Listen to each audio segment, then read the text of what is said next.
Исәнмесез дуслар? Бүгінгі дәріснең темасы блогерлық. Соңгы елларда популярлашкан юнәлешләрнең берсе ул.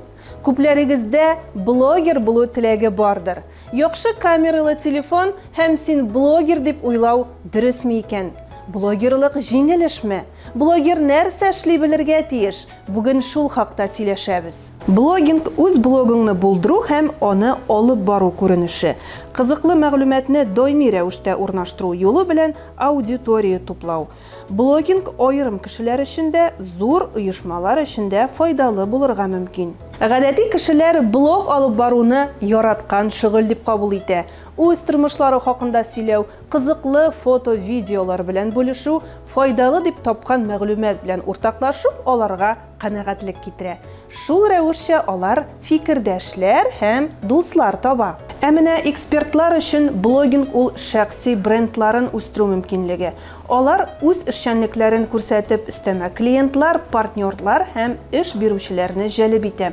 Әле тагын танылган кешеләр алып бара торган блоглар бар. Андыйлар моны үз җанатарлары белән элемтәдә булу, үз тормышларында булган кызыклы вакыйгалар белән уртаклашу, төрле чараларга чакыру, үзләрен күрсәтү өчен куллана. Зур-зур оешмаларның да социаль челтәрдә үз сәхифәләре бар. Алар сатып алучылар белән элемтә булдыра, үзләрендә бара торган акциялар турында сөйли, ташламалар хакында мәгълүмат биреп бара. Шушы максатлардан чыгып блогингны ике төргә бүлеп карыйлар. Шәхси блогинг. Монда төп максат үзеңне шәхес буларак ачу, аудитория белән аралашу, фикер һәм тәҗрибә белән уртаклашу.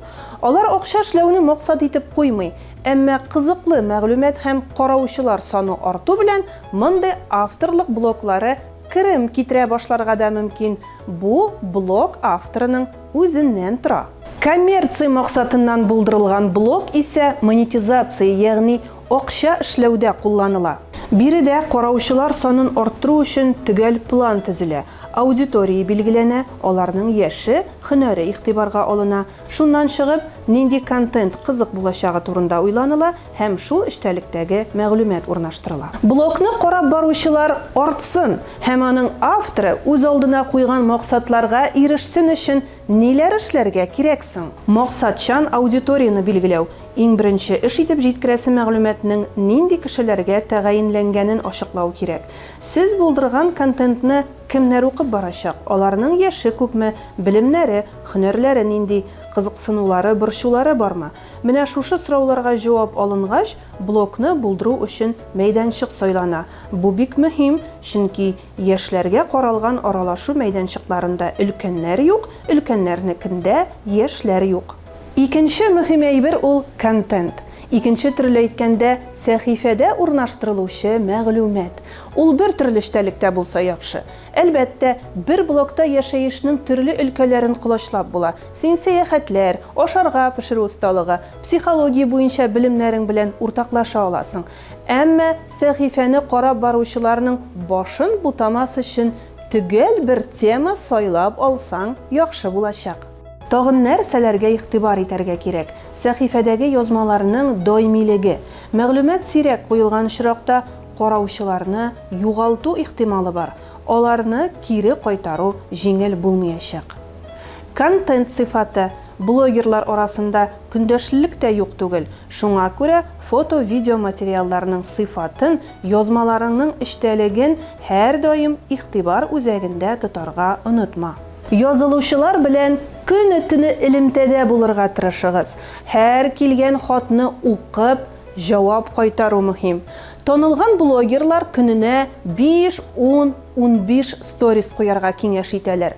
Сәхифә теләсә кайсы эзләү системасында җиңел табылсын өчен язманы дөрес итеп төзү, кирәкле сүзләр куллану мөһим. Ә блог алып бару мәйданчыгы итеп ВКонтакте, Telegram платформаларын куллану яхшы булачак. Блог алып бару киремле эш. Шул ук вакытта авыр хезмәт. Видео язмаларны кызыклы итеп төшерергә, әзерләргә кирәк. Һәр даим яңа идеялар туып торырга тиеш. Әмма безнең дәресләрне карап барсаң, моңа өйрәнүнең бернинди авырлыгы да юк. Мин журналист булам дигән Telegram каналыбызга языл һәм безнең онлайн дәресләргә кушыл.